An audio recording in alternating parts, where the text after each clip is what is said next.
Get started in a moment. We're going to be recording.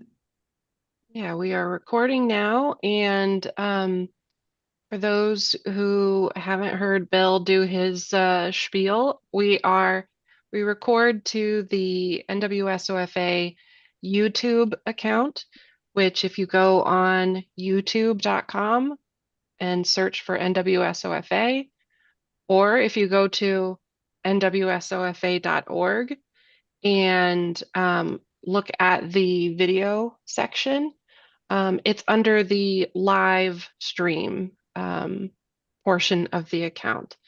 And just a watch out or a request for those of you, if you have any desire not to be on the video, make sure that you turn your camera off. Otherwise, please feel free to have your camera on, as we love to see all of your beautiful, lovely faces.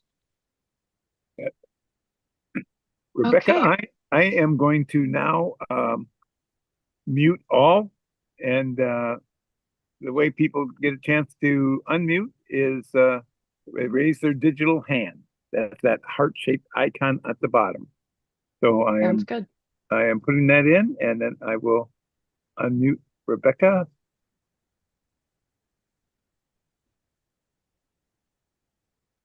And make her host.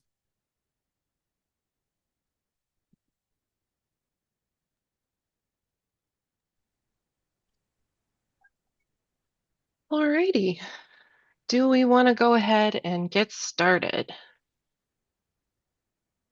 All right, thumbs up. So, welcome everybody to Sorting Soup. I'm not usually your host.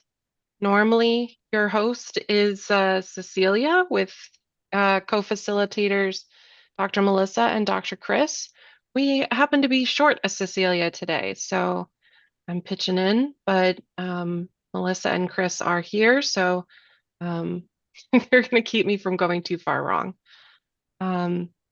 I usually serve more as a tech person or timekeeper, so I will fulfill that role. And we have a couple other helper folks who may not know that they're helper folks.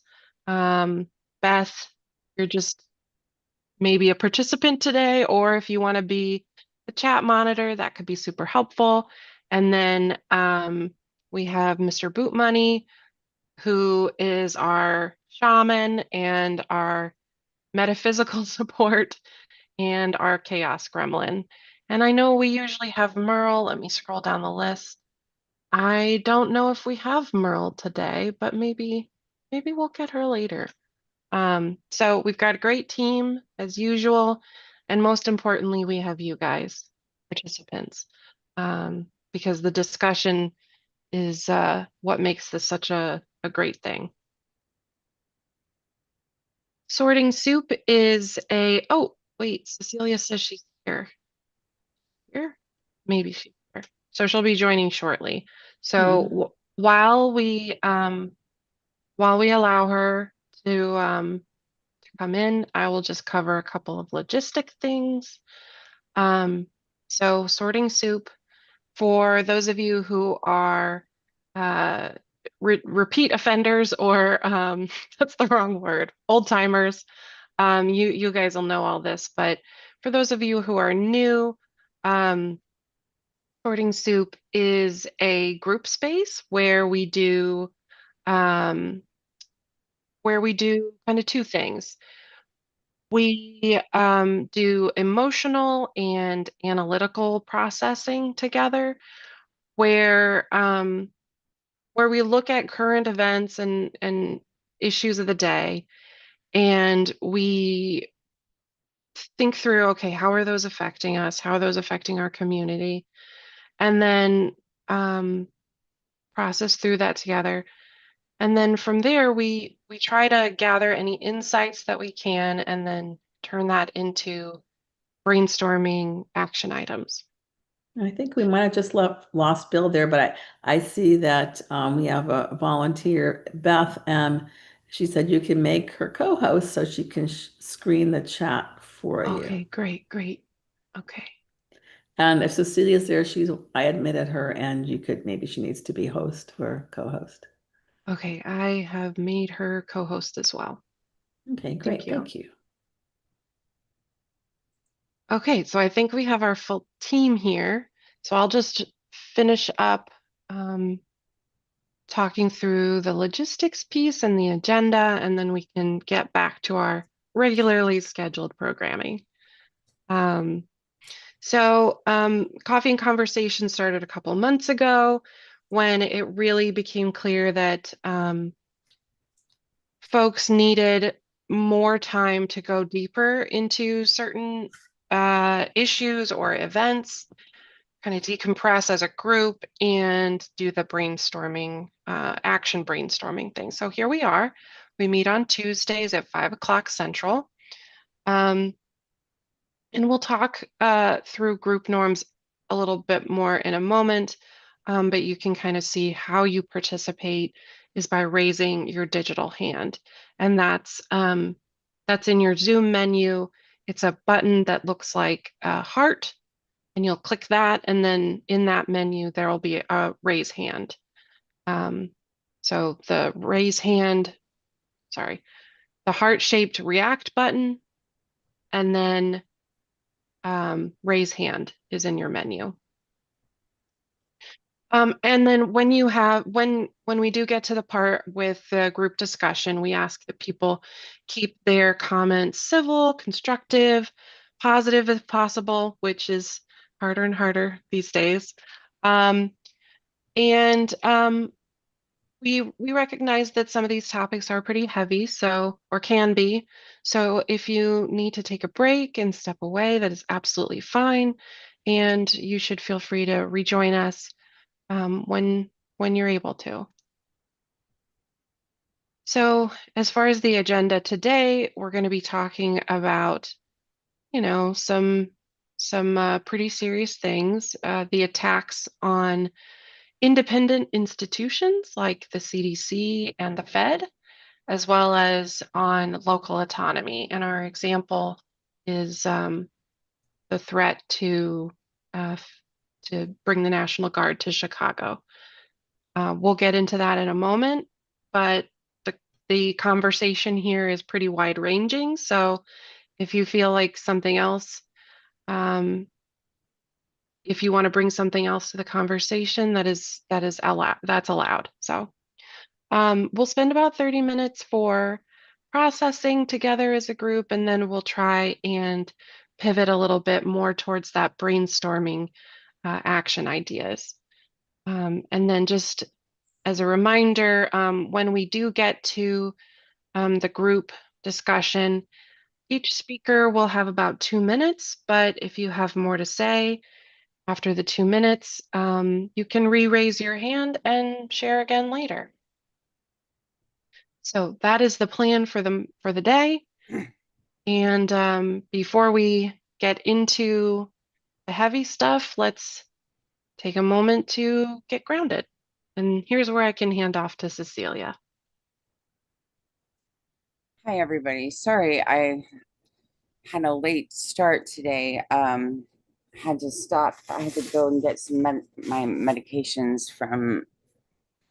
It takes me 45 minutes to drive to get my medications from where I live, and 45 minutes to drive back. And things were a little wonky to get to where I was today. I apologize, Rebecca. I forgot to tell you that. It was a mad dash home. All right. We got you. So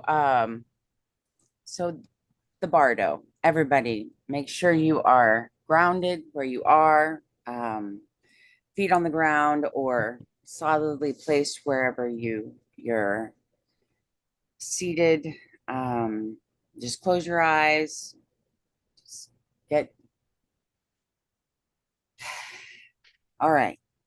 So take a deep breath in. You are here in the in-between. You do not need to rush. So deep breath out.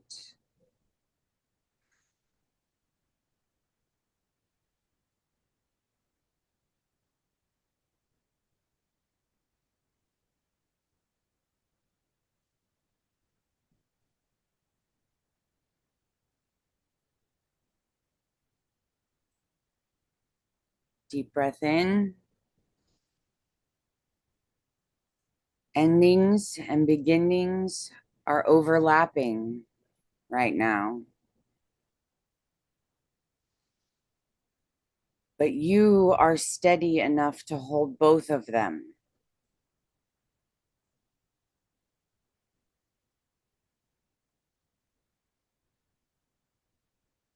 Exhale.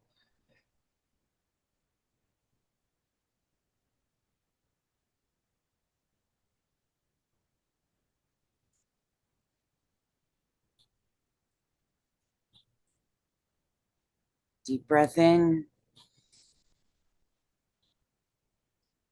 In the unknown opens up possibility. And breathe out. You make space for what will come.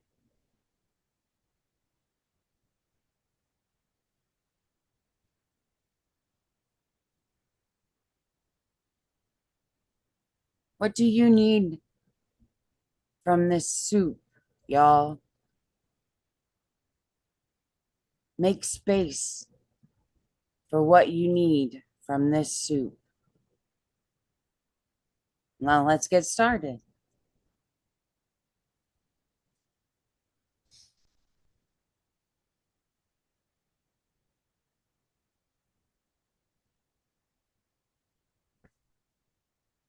What are you ready to release into this pot? Attacks on institutional independence, firing of CDC Director Susan Montmorency, pushing out of the Fed Governor Lisa Cook. Expertise is expendable when it contradicts ideology of partisan loyalty. The mass CDC resignation and collapse of the advisory panels, the public trust is shaken. And I believe that we see that more and more. I believe that we are seeing that more and more. Trump is threatening to send the National Guard and the feds into Chicago, and signals local democratic governance can be overridden by federal muscle.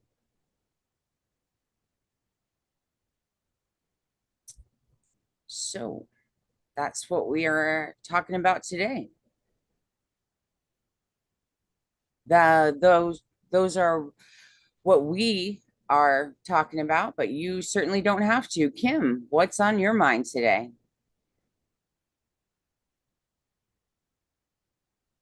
Go ahead and unmute yourself. Well, all of it's on my mind, but I guess what I've been ranting about a lot today already is the CDC, and it's just appalling what all has been transpiring over the past 7 months, and in particular now, the last week or two, where RFK Jr. has just decided he is, a MD, PhD, and firing everyone that has scientific research and data and makes all the recommendations and keeps track of all the disease and data. And now he's decided, kids don't need measles vaccines and adults don't need COVID vaccines. And if you're younger than 65, too bad you don't get one. I just feel very afraid that a lot of people are going to die. Yeah. And that I've got 2 new grandchildren. My first granddaughter is going to be 2 in October, and I have a newborn due on the 10th of October. And I am scared to death that they're going to die of measles or rubella or polio because, pardon my French, this asshole has decided that what we have controlled through decades and pretty much eradicated, he is now going to put back out there for us to lose our children. And I hear you. that is really scaring me to my core right now. And I just don't see how Congress cannot fire him this week. And I'm going to be really even more upset after they have the hearing with him on Thursday and they do nothing. I agree with you. I don't understand how or why Congress hasn't.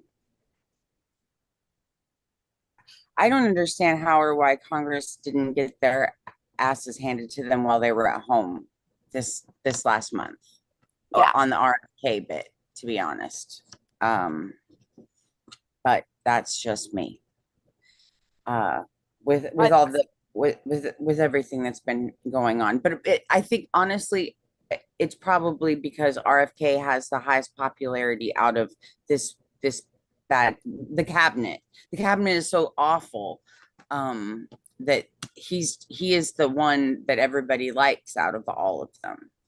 And who does he have the right to fire someone that's standing up for us with science backing her? And he's just, she's dispensable. I know. That doesn't outrage, they don't become outraged over that. I don't care how popular he is. I know. He's killing us, literally. Yes, I agree. Thank you, Kim. Thank you. Thanks. All right, Bruce, you're up next. Okay, I'm going to start off ditto to what Kim said. And I have 2 young grandkids also, a little bit older, they're 5 and 2, but very, very scared for them as well as for all Americans. And I posted on Discord this week what Carolyn Kennedy told the senators, and this is her speech before he got approved, after he was nominated, and the warning she gave to them, and what a horrible kid he had been, and a drug user and all that, and how his vax views were dangerous. And she warned them, but unfortunately they didn't listen. And he was one of the nominees we were told by Indivisible to oppose. I made many, many phone calls on him. But of course, I live in Florida, and senators aren't going to listen to me. Right. And the bottom line is, he's a disaster. He's a real threat to the health of all Americans, especially relating to disease. And there was letters sent by a bunch of people. Let's see, who was it? Former CDC directors cast him as being dangerous in the New York Times guest essay. This was just a couple of days ago. And how he's like anything they've ever seen before or experienced. And that his treatments downplayed vaccines. And they go on and on about why he's a horror. And he really needs to be fired or urged to resign or impeached. And the fact is, yes, Senator Cassidy is holding a hearing relating to him today. And Cassidy was one of the deciding votes on him. And frankly, RFK lied to him. He told him he wouldn't impact the vaccines and would keep the vaccine council, and he didn't. Now, I don't think that occurred during the hearing. I think that was a private discussion, so there's no perjury here. But the bottom line is, Cassidy should be furious because he's a doctor. He knows better. And hopefully he doesn't come out and say, well, we'll take care of this. No, you can't take care of it. It's the way to take care of it is this guy has to be gone. And in terms of the second issue, for the Federal Reserve, well, there's an article that came out, or person came out today, BBC News, the head of the European Central Bank talked about how if the US Federal Reserve loses its independence, it's a serious danger to both the US and global economy. Great article on it. And basically, this was Christine Lagarde who spoke about that. And Trump has been after Powell for I don't know, months, because he wants the interest rates lowered where we'd suffer terrible inflation. And the bottom line is now he's after this other board of governors because he wants to get the votes in order to lower the interest rates. And this is not good for our economy. And Trump needs to be stopped on that as well. And that's all I have to say at this point. The whole thing's disgusting, aside from the entire administration. Thank you, Bruce. Much appreciated. Okay. All right. Richard, you're up. Thank you. This last Saturday, I went to my church, the one that was the shooting happened, and we had church at the school, and it was different than doing it in the normal church. But it was kind of sad, and it was kind of like, why would this guy do that to the kids? Shoot the kids. I mean, it was kind of just really sad. And I thought, okay, well, I have to go to church anyway, so I felt sad. It was just, everybody felt sad. Yeah. That's understandable, Richard. We're so sorry. We're very sorry. And we understand.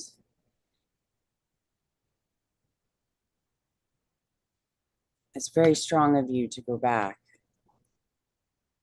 Judy, you're up. Hi, that's a tough one to follow. My condolences. I agree with everything that's been said so far this evening, but I'm going to take a little bit of a right turn here. And I hadn't heard about this on the news, but I saw an article about it today, and there was another executive order issued, and there's now been an executive order that it's against the law to burn the American flag. Yes. And the problem with that is that, first of all, it is the only legal way to destroy a ruined flag, let alone doing it in protest. And the fact that it's a First Amendment right that's been proven all the way up to the Supreme Court. Correct. It is the only way to destroy a destroyed flag. So when your flag's been out there being beaten up by the storms and all that from climate warming and all that isn't happening, and you need to discard your flag, you have no way to do it now. And we need to be really careful, because this is just one more right that's being eroded. Judy, he can't do this. I understand that, but Yeah. my point is that we have to be careful, because we're being nitpicked. Yeah. One little thing at a time. One little itty bitty thing at a time every place we go. And he's doing it to make us afraid to move. And there was a whole discussion on WCPT about, oh, it's been so successful in DC because there's no crime now in DC. Well, there's also nobody in the streets. So there's no economy. There's no anything. And that's what we have to watch for. And that's what we have to be careful for, because that's the entire flavor of our communities here if you're in the city itself. And he's not going to stay in the city. He's going to move into the burbs here in Chicago. Just like now he's talking, his newest thing today is he's not only coming to Chicago, he's moving from DC into Baltimore. That Yep. was on Patch just now that I just saw. So we have to keep our eyes open. We have to be prepared.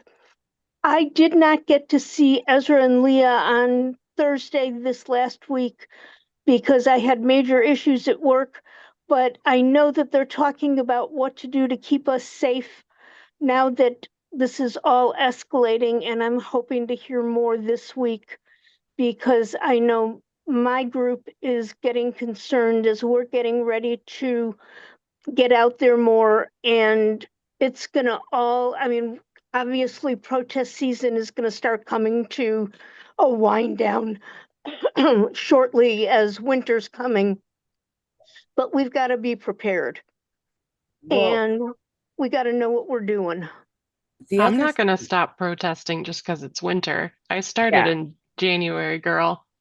I don't think Okay. it's going to wind down either. But the other thing about this, Judy, the flag burning, I think that this is a sign that it brings up a sign of his mental faculties.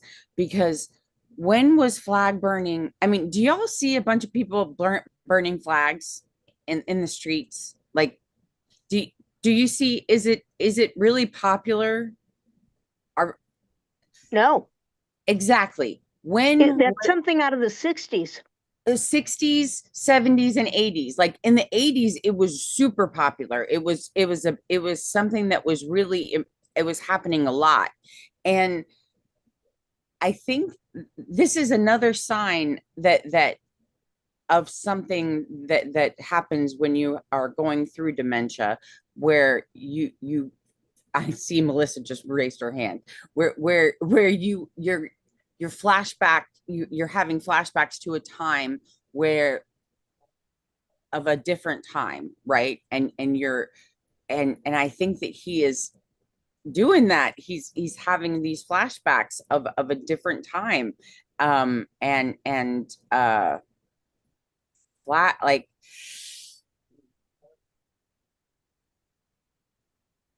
I don't know. I'll let Melissa follow me up. Go ahead. Yeah, I'm basically agreeing with you. I also thought, what the heck, how come this is suddenly an issue? Because it was an issue. It's big in the 70s, and and it was decided that it was not illegal. I think there's already a court decision on this, that it's not illegal to burn a flag. And it was very big in the 70s during the war in Vietnam. And that's what people were protesting the war by burning flags. These days, not so much. I think what I heard is that one veteran in DC who was camped out at Union Station had burnt a flag. That's one person in the entire country that we know of. And I think it is like, as you said, Cecilia, a flashback that he's living in the 70s again. And he would have been, relatively young guy who didn't go into the military himself at that time. So there you go. Thank you. All right, Miss Beulah. Ooh. Yes, ma'am. I was just wondering that in regards to, I don't know where RF or Mr. Kennedy is coming from. I mean, he's in a family that started the Special Olympics. His aunt that, and then I don't follow. I'm sure that he is was a recipient of the vaccinations back in the day. Yes, ma'am. So I'm just saying, do we need to remind him of that? I You mean, would talking about sword and soup with coming up with some angle to try to communicate with him more so than us trying to go through some legislative person.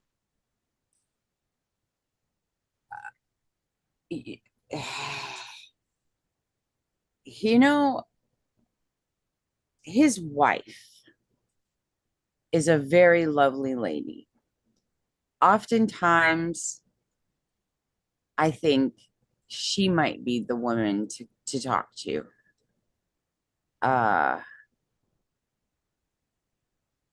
But then again, she's on our side.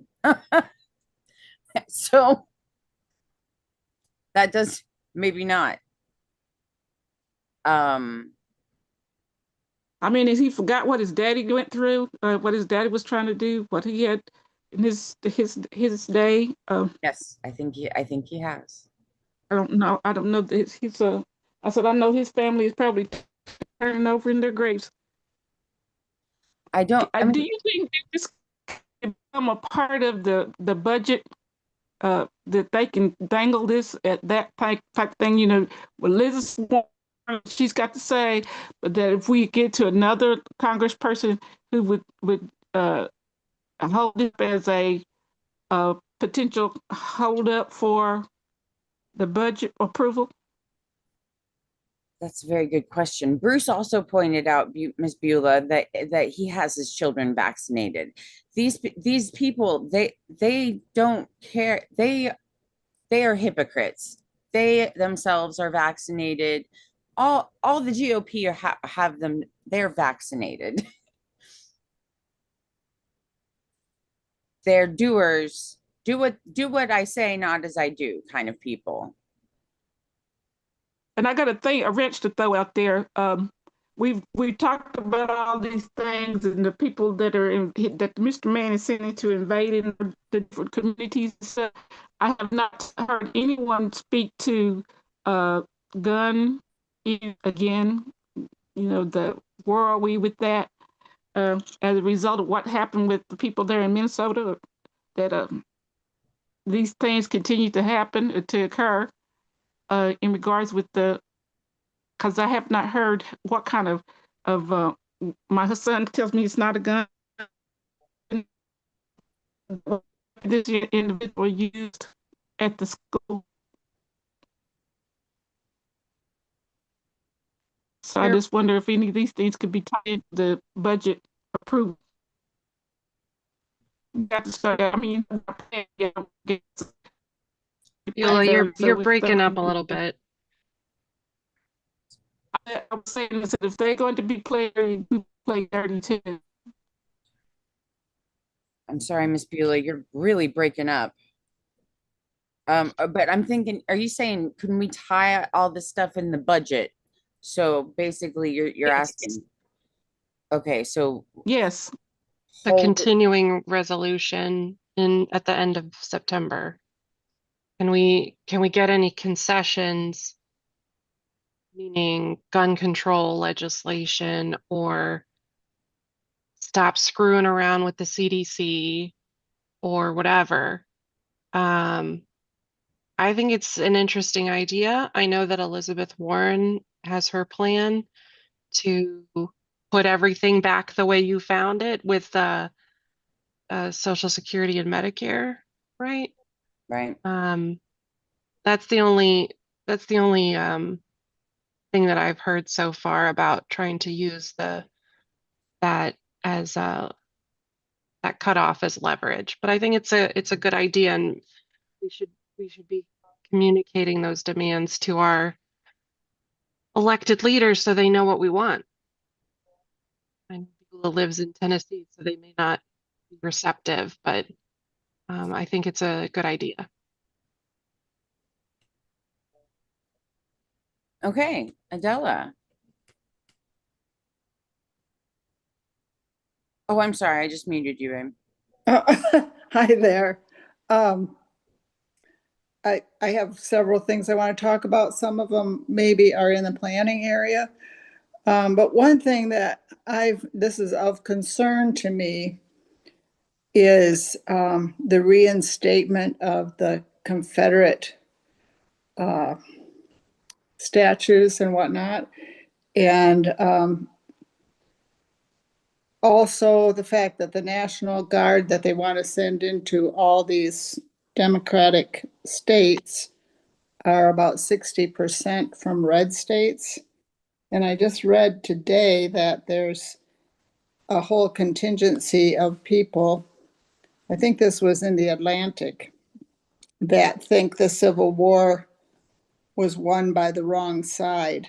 And that's what's really behind a lot of what's going on. So I just want to throw that out there. And then I have some things of more positive aspects, some things about the vaccine and things we can do, which I'll save for the planning portion. Wonderful. I mean, thought the Civil War was run by the wrong side. So let's just set it up the way that it should have been set up. And Well, yeah, that's kind of the gist of this whole movement to send the National Guard in to these blue states is just the beginning. And to, we're reinstating Confederate not institutions, but statues and whatnot, and rewriting or returning to some kind of crazy. I saw this on somebody reading from one of the textbooks that I think was supported by the Heritage Foundation about how slaves actually had it pretty good. yeah, And so we're trying to go back to like an unreal situation. that's when they want to go back, like make America great again, back to slave times. How wonderful. That's just fantastic. Thank you so much. That okay, Melissa.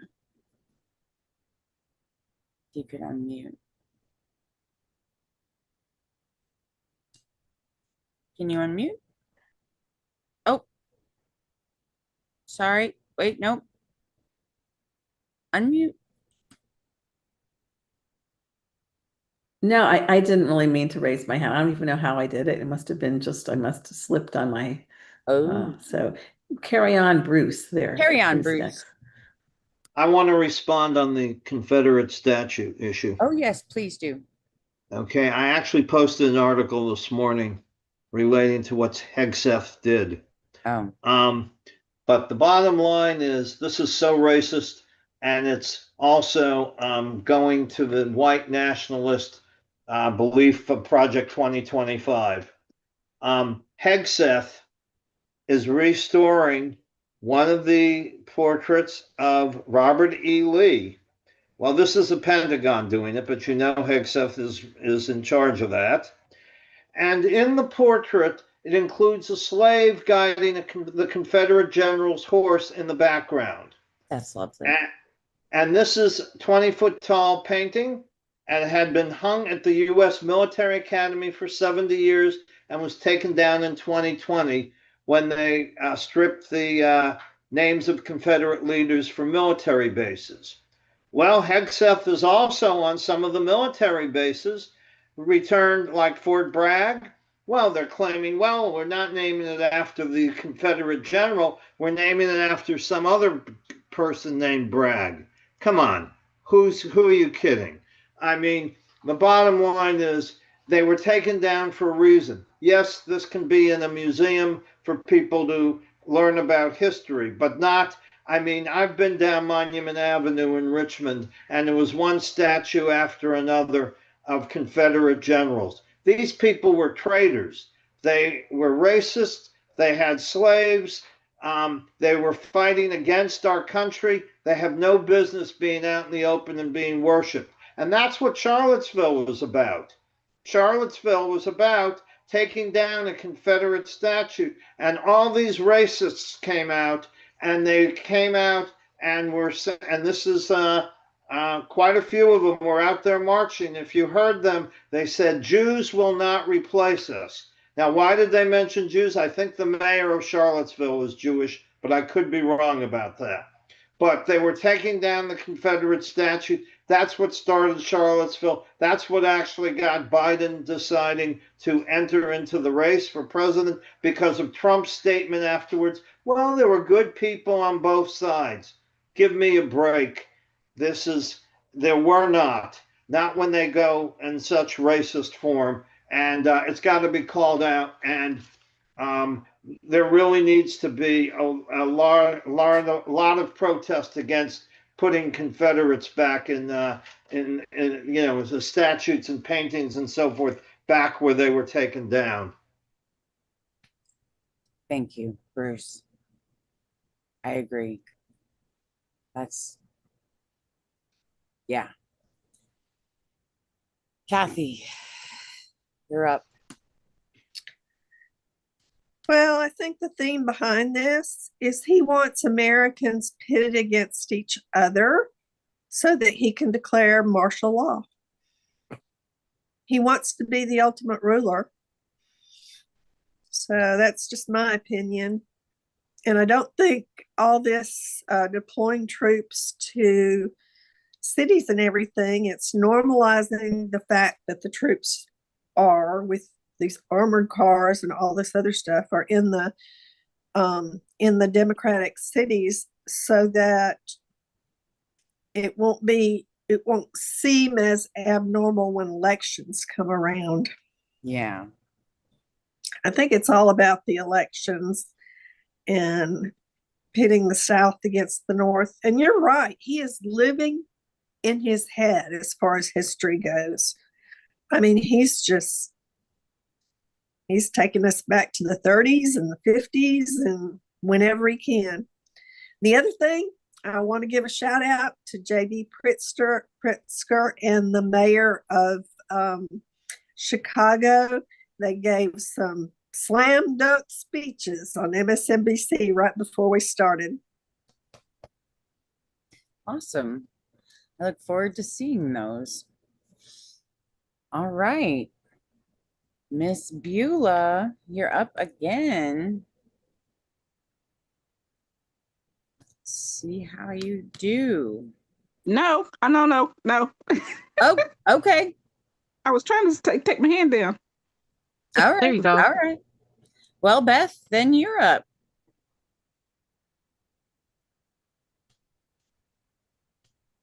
All right, I had to figure out how to unmute myself. So yeah, about the statues and such. When I read that they were going to rehouse the female and Latino statues that were military heroes, they were going to house them in, they said a museum, but it was basically the basement of a museum so that they would have room to put back up all the Confederate statues. So I didn't have much. That's all I had. Right, because I mean that's awesome. Let's take these statues and throw them in the basement and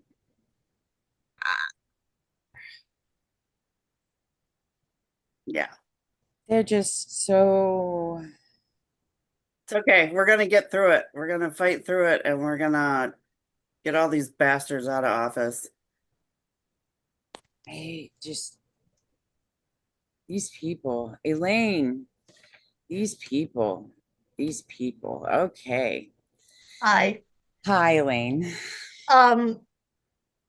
Did anybody see the speech today prior to Governor Pritzker's speech, the word salad from the presidential podium. I missed that. He is he's still taking credit for turning on the water in California Oh dear. to put out the fires. He said that today. You know, he said so much nonsense that this country is now number one. Under Biden, it was awful. People were losing respect for us, but now everybody's ours and we are number one and la, la, la. And he went on. My brother and I were listening to it together. And we had to shut off the sound because it just got so bad. I did notice that there were two guys. If you're looking at your screen, there were two guys to our right, his left, one in a tan suit, one in a blue suit. Most of the time, they had this puzzled look on their face as he was speaking.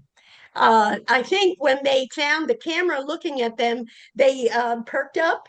And then as soon as they thought the camera wasn't looking at them, they went back down again. It was quite comical. But as far as Governor Pritzker, and I love that man. I think he is a remarkable man. I felt, and so did my brother, as we listened to the speech, that he was saying as forcefully as he could, please don't come here. That's what it sounded like to me. It sounded like he was defeated, that if Trump wants to, he could send one of his cronies in there to shoot somebody, and poof, in comes the guard. And my brother kind of felt the same way. And maybe I shouldn't be saying these things, but God, I can't get these thoughts out of my head when it comes to that man. He's so insane. Oh, it's okay, Elaine. I understand. And when they point out all the crime that happened over the weekend, it doesn't take long for my brain to think, well, did he send somebody into the weekend to maybe start a little trouble? Pritzker was saying that. Because I understand. Living here, y'all, crime happens in Chicago every weekend. Okay. The fact that 53 people got shot over the weekend in Chicago, that doesn't surprise me. And it shouldn't surprise you. Okay. A lot of things happen in Chicago over the weekend. I'm sure 53 people got shot in New York over the weekend. I'm sure 50, a lot of bad things happen in a big city. Thanks to the deregulations that he put through on guns and ammunition. Exactly. That's part of it. Part of it is not passing good gun laws that would require background checks and things like that. But I'm afraid those people from January 6th that he pardoned are his goons. Yeah. And they will do what he wants. And if he wants to get the National Guard in your city or my city or New York or wherever, he's going to do it. Yeah. And there's not a damned thing that we can do about it. Well, I don't know about that. Because we're fighting it. Well, I know the courts are fighting. The courts are fighting, but they take too long. Look how long it has taken them to say that you were wrong when you went into Los Angeles. That's true. Law, that just came out now. How many months has it been? But it came out now and it's showing that, no, that's okay, Elaine. That's okay. Don't apologize. That's what we're here for. That's what this is for. And it came out now saying that he was wrong just in time for it to say, you were wrong in LA, so you better not freaking go to Chicago, my guy, because he doesn't listen to them. He doesn't listen. He's going to declare he'll shoot one person or get one person beat up by his goons. That's another thing he said in his speech today. he was saying the poor big balls, he didn't say his name. He says he got beat up. Thank you for being here. You know, He got he beat up was by two accosted. 15-year-olds. I know. One was a girl. I know. And that's the weakness. That's the weakness. Just keep this in mind. That's how brittle, that's how weak they are. If they can be toppled by a 15-year-old girl, okay? If that's what it takes, if that's all it takes, then that's okay. We got this. Imagine what two 15-year-old girls could do, or one 30-year-old. Mm, How about an 82-year-old? Let me at him. Let me at him. exactly. Carolyn.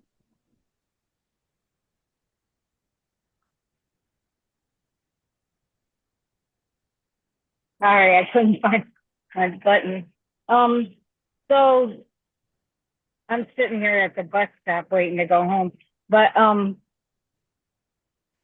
what was I going to say? Oh, I was going to make a smart remark, like, well, if they're going to put up the Confederate statues, why don't we just commission someone to do a sculpture of Hitler? And we can put him up. Well, Then we have his picture on the Department of Labor. You know, he has his little flag with his mugshot on it hanging in front of the building there. Elaine. It's there. Anyway.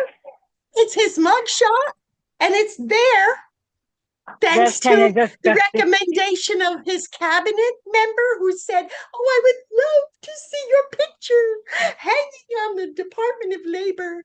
Yes. But my point is, the Confederates lost the war, so we don't hang up pictures of the losers, or we shouldn't. They don't have Hitler in Germany. You are correct. We do not hang up pictures of the losers. And then the other thing is, like, Bertha Beulah said, I was going to call her Bertha. Beulah said that they didn't put the statues up till 1960. It's like, why did they wait so long? It seems like they would have put them up in 1860. Why did they wait so long? I don't know. I mean, I keep looking for my bus, but yeah. So that was the other thing, and then the third thing is he doesn't care if it's wrong in court because he knows how long it takes. So he can come to Chicago and do whatever he wants to do and be gone before it gets a decision in court. Because it's like he doesn't pay attention to the decisions. He just does what he wants because he knows it takes a long time in court. Miss Carolyn, they put Nora Salo says that they put them up during the civil rights movement as a warning. Oh shit. Yeah, makes sense, right? Same as Okay, now. I didn't know that. In 1960s, I was 15 and I wasn't really aware of what was going on when we had our uprising in Detroit. Which would make sense. That's why they want to put them up right now, right? Yeah, I didn't. Thank you for that. We have to hurry up and have Robert class about that kind of stuff because sometimes I don't think of it. Boot money, his class. Yeah. Yes, because what he was saying this morning, that made a lot of sense. Yes, ma'am. And we need, speaking of hurrying up, we're running closer to our time wall, y'all. So I'm going to run through this before I get to more hands. I'm just going to read through this real quick. So I'm going to hang up because it's brainstorming. Okay. Okay. Hi, Carolyn. Bye, Carolyn. All right. So this little brainstorming slide, I'm just going to read through it real quick. Time to brainstorm. If National Guard comes to Chicago, what role can suburban and regional allies take to stand in solidarity with city residents? What demand can we make of state and local officials to resist federal encroachments? and narrative building. How do we connect the dots between your kid's vaccine, your mortgage rates, your neighborhood safety, so people see institutional independence in their own lives? Okay. Now, again, you don't have to talk about any of that. That's just the brainstorming part, what we were, little points. Sarah G. Yeah. And Bill asked me to take the slides down so we could see people's faces on the recording. So I'm going to do that. All righty. Sarah G, you're up. Hi, Cecilia. I hope you're feeling okay. I'm very tired today. I had a System of a Down concert last night, y'all. So I'm probably looking and feeling exactly how I feel. I'm exhausted. Oh, okay. I won't feel too bad for you then. Thank you. So I have a couple of thoughts. I'll try to squeeze into 2 minutes. So on the upside, Peter, how do you pronounce his last name? Ducey? Ducey? Peter Ducey, the reporter. He did today he did troll the president a little bit. So that was kind of fun. Yeah, he asked the president, hey, did you hear that everybody thought you were dead? So that, to me, that's trolling. So I was like, right on, dude. He did a little trolling. And the president didn't get offended at him. He just, it was interesting to watch. He just went on and on. I know we talk about messaging in here. I get lost in comment sections when I see things like we had a small protest in one of our smaller towns. And one thing I'm kind of noticing when people object to liberals or Democrats. So, for example, they did the protest this weekend and they mentioned that the labor unions were involved. And so some of the newspaper headlines said, there was like a union thing. If you're like, oh, unions don't work, unions are dumb, that's just dumb. And they're very literal. And they were like, oh, fight the oligarchs, fight the billionaires. Like, what? Did we have a rush of billionaires come through town this weekend or something? I mean, you're using the billionaire's phone right now to post this. It's kind of ironic. Like, there's always this something. So I just feel like I'm kind of learning that our messaging has to be really simplified and not vague. Like, you can't just hate the billionaires. You have to bring up something specific like Fox or Tesla, a real something people can grab a hold of because they're very literal. They don't want to change their mind. So you gotta, I hate to say it, like my mom would say, dumb it down. So I've brought up before, and I'm trying to learn a little bit about it myself, something called cognitive bias, how the brain forms shortcuts, and it can be disastrous. And people with antisocial personality disorders apparently are more prone to, we all have a little cognitive bias, but some more than others. The other thing that's kind of hitting me is we need to learn how to talk to children of addicts and recovering addicts. Nothing against addicts, and but we've got Kennedy and we've got Hegseth and we've got Trump. All these men allegedly have done their share, and so I feel like it's kind of that people are making excuses for the abuser, and I'm wondering if we need to find therapists that can help us with our messaging. Okay, that is a very interesting point that I don't think I've heard anybody make. Thank you, Sarah. That is a very, very interesting point. Go on. Sorry. No, I yield back. I'm done.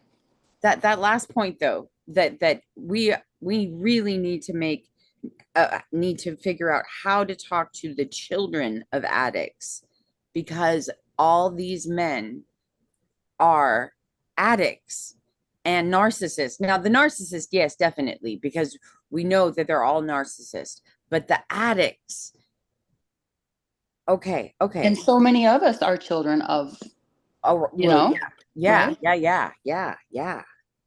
Okay. Thank you, Sarah. Melissa, you're up.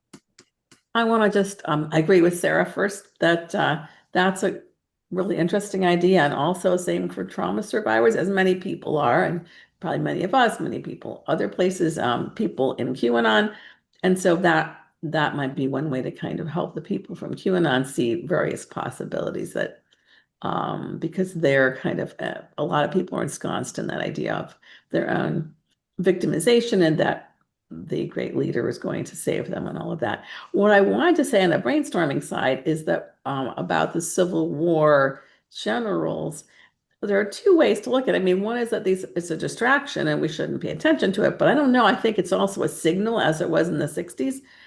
And so is this an opportunity for some creative response that diffuses and like degrades that action, like the pictures behind Hegseth? Could someone do that with putting a dog on his face, or just it could be silly things, it could be serious protests, but what would be, and I guess I want to ask the folks here, what would be something that would be useful, not just a distraction, but would actually make a good point, and that wouldn't just be divisive north-south, if that's still a division, which I guess it could be. So what do you think? I think that's an excellent idea. All right. All right. All right. Okay. Yeah, I think that's worth looking into, and something that we will need to discuss further. Bruce. Okay, first I want to address the statue issue. There was certainly some up before the 60s. You ever been to Stone Mountain? You see the statue, well, it's carved into the mountain. Several of Robert E. Lee and I think Jefferson Davis and I forget who else. That was done by the same guy who did Mount Rushmore. And so that's been up a long time. And out of my naivety, I had no idea that the KKK had ceremonies up there or anything. Long time ago, before my son moved to Atlanta, little did I know he'd move there, we actually took the cable car up there and we saw these statues, but we didn't put two and two together as to why that was a bad thing, and I won't go back. But that's been up there for a long time. And as far as what do we do about the troops if they come? Well, one, you file the same lawsuit or similar to what was done in LA. But two, and I really liked the mayor's speech today of Chicago, because we can't ignore that there's crime in the city because people see it. Even if the numbers are down, people see it. But you've got to attribute what you need. You need gun regulation. You need, because there's so many guns there. They took away a lot of money and so forth and so on. You really got to stress that as part of the messaging to get that across. And sending federal troops is not the way to deal with it. So that, I think, is important for part of the messaging. And again, you don't want, you gotta also stress to your people not to resist them physically. I mean, you don't want any violence, because then he'll have the Insurrection Act. So that's important to get through too. But the bottom line is, all of us need to come out, because if it's Chicago, it could be anyone else next. That's right. Okay. Thank you, Bruce. Okay. All right. Adela, you're up next. Muted? Am I unmuted? Yes, ma'am. Okay. First, regarding the National Guard being here. Well, first I want to say that I've been really trying to look at things from a joyful standpoint, because you can convince more people with joy than with anger. Yes. And I saw this TikTok video that, I mean, I've seen this in several times, different groups of people in Washington, D.C., young people that are dancing in front of the National Guard, slapping their behinds to the song, and they're singing, "Arrest me, Daddy, arrest me, Daddy." and it's just hilarious. And it's like not violent, not just a very joyful dance. And I think, I have said this before, that we're out of the baby boomers, where we have some muscle memory on how to demonstrate. And I think we need some new ways. The other thing, I want to go as quickly as I can. There is also a fellow on TikTok. His name is Brian, and it's at BRYNODC, and he is a former prosecutor teaching law and civics. And every day he does an update on all of the lawsuits that are going on regarding the Trump administration. So that's a pretty good thing to look at. Midas Touch is another thing. That podcast is above what Joe Rogan is. And I watch it, I listen to it every day just to keep his numbers up and to keep Joe Rogan annoyed. Yeah. So the more subscribers he has, the better. So everybody, it's the Midas Touch. Actually, it's two Midas brothers. Three. Three, okay. The other thing I want to talk about is the vaccines. And this goes back several years, but I was just writing I have a couple of blogs, and I was writing a blog post about getting vaccinated as a child. It was just a childhood memory. And, the sugar cubes, the vaccine on the sugar cubes.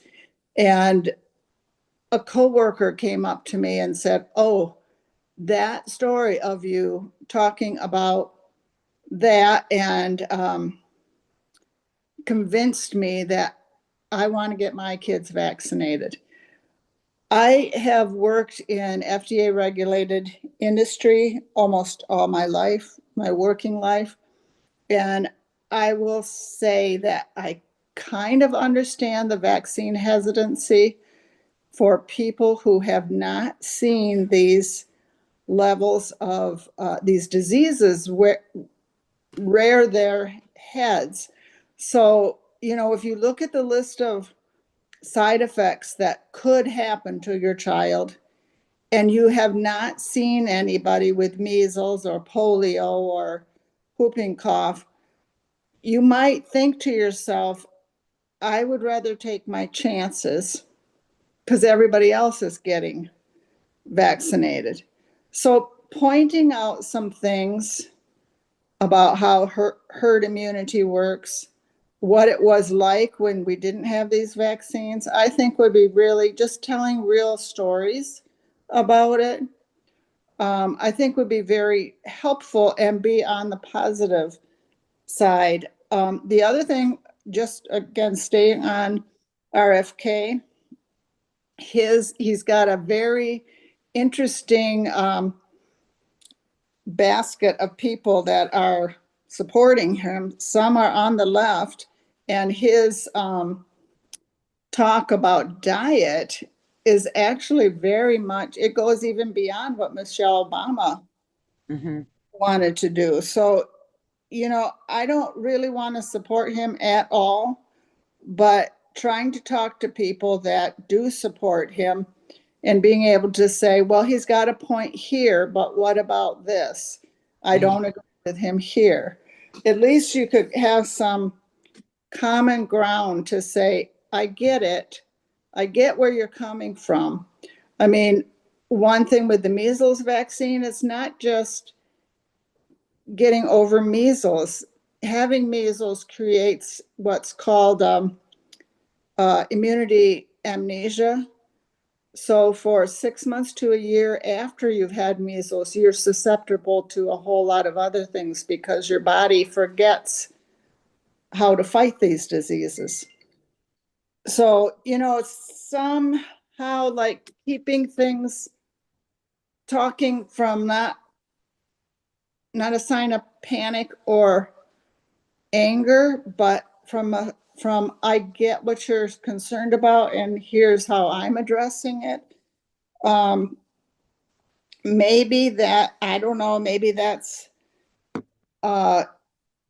something I've been thinking about a lot because I have people, I'm from a large family and we're split right down the middle. And sometimes it's very difficult for us to even talk, but we love each other. So we still have to find ways to have conversations and to say, well, what about this? Well, I've thought about that.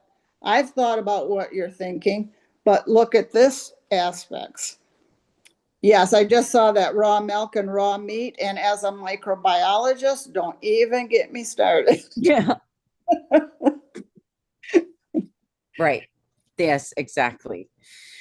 Yeah, and coming from a family that did that, talking about everything and thinking about things from other people's perspectives, I agree with you that this is great. And I've forgotten about that, about measles, that for 6 months to a year after having it, that you get that immunity amnesia. I'm gonna add that to my quiver. Thank you. That helps a lot, Adela. Thank You're you. welcome. Yeah, the raw milk thing is like, okay, yeah, well, we started pasteurizing milk because of tuberculosis. So go get the book, Tuberculosis is Everything. You can awaken a lot of minds that just don't give Adela, Yes. Adela, may I ask, does measles also cause a type of cancer as you get older? Like if young kids get measles, is it measles that causes it when they get older? They get a fatal type of cancer? I have not heard of any connection that way. Perhaps I'm I not a have the wrong doctor. disease. Yeah, I'm not a doctor, so I don't know of any. I read a lot, and I'm from a regulatory affairs scientific background with FDA regulated industries, so I understand a lot of the regulations and why they're there. So I can speak to that, but I don't know everything about every disease. I haven't heard of any of that. I know whooping cough has some connections to I think it's rheumatic heart disease. Okay. Perhaps I'm thinking of the vaccine that they give to teenagers. Yeah, Elaine, I think you're thinking Maybe of that's what I'm thinking. I'm confusing it. I think you're thinking of human papillomavirus because Yes. that can turn be. into cervical cancer. Right.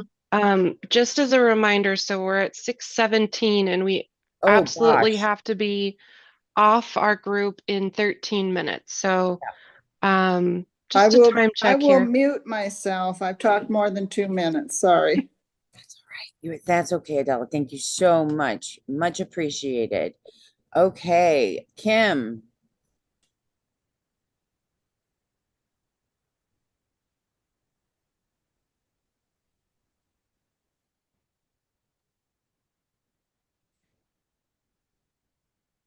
Oh, did you get it? Kim, you're still muted. I got it. I just wanted to say how the retired veterans have been making their presence known in Washington, D.C., and that is something that I had hoped would happen. And they are trying to grow their coalition so that they can respond in other places where this happens. So that I think is a very effective way to get across to these National Guard or soldiers.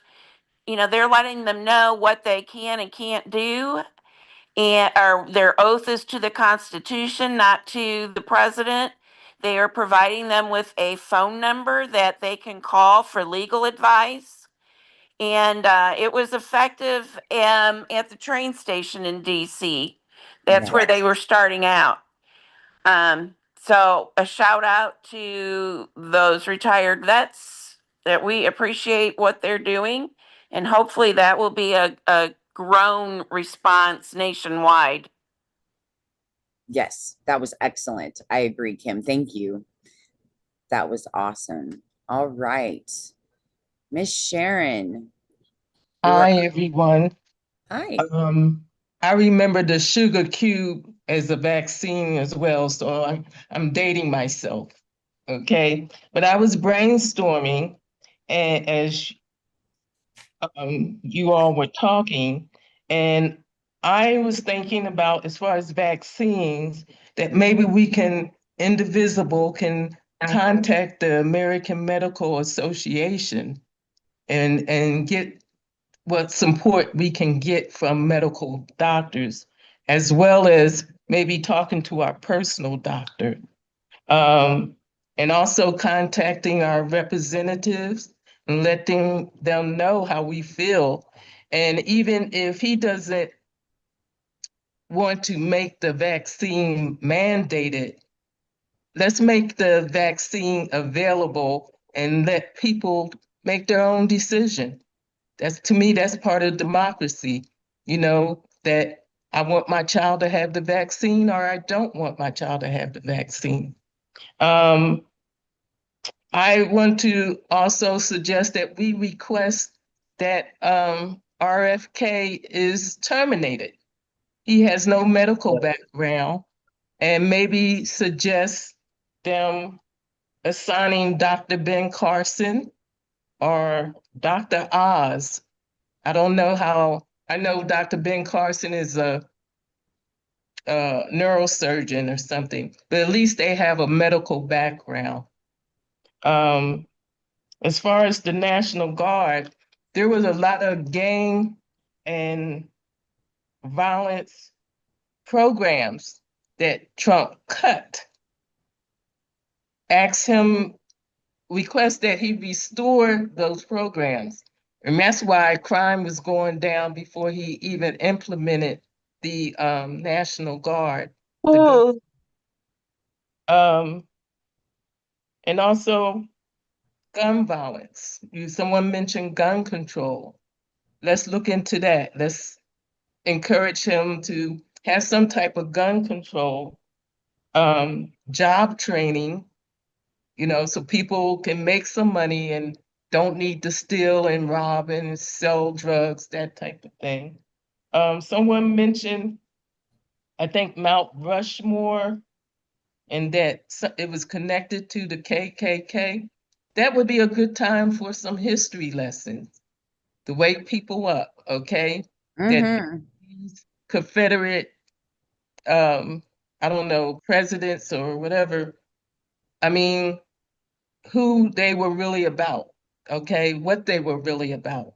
So that would be a good opening for to teach his American history, the glory and the gore.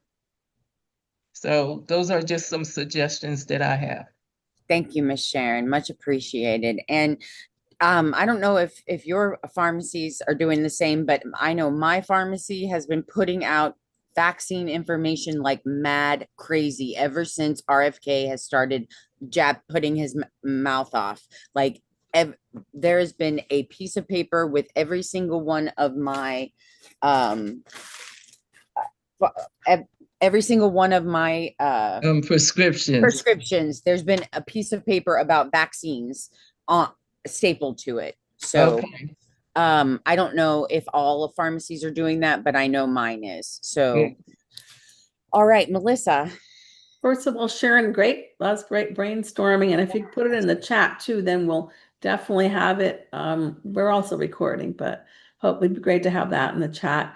I think we have opportunity and also challenge with the alternative health folks where some of them have kind of bought into, I mean, they're part of the RFK contingent, and also a little bit of the QAnon folks and the people who were even protesting, like who were storming the Capitol. I think there's a way to kind of work with them around those concepts like that. Okay, yes, healthy behaviors are really good. There's a lot you have to offer, and yet that's not all there is. It's not enough, and we need to, so there has to be some way to engage with folks who are in that camp so that they're not just falling down the rabbit hole completely. So just other another area for brainstorming and figuring out how to reach across that chasm. Yeah, yes.